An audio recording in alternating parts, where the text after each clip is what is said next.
how to add a field in Zoho CRM. Hey guys, in today's video, I'm going to show you how to add a field in Zoho CRM to help customize your workspace and improve your workflow. Let's get started. First, open your browser and head to zoho.com/crm. Click on sign in, and if your account is linked, use the Google login for a quick and easy sign in.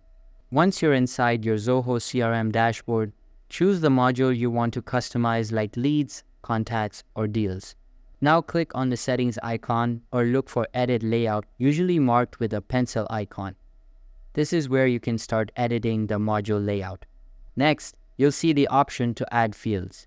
Simply drag and drop any field you want into the layout like phone number, deal size, status, or any custom field that suits your business. Once you've added and arranged your fields, hit Save Layout or Apply Changes. This confirms all your customizations. And that's it. You've successfully added a new field to your Zoho CRM module. It's a small step, but it makes a big difference in how you manage and track your data. Thanks for watching. Keep exploring Zoho's customization options to make your CRM work exactly the way you need.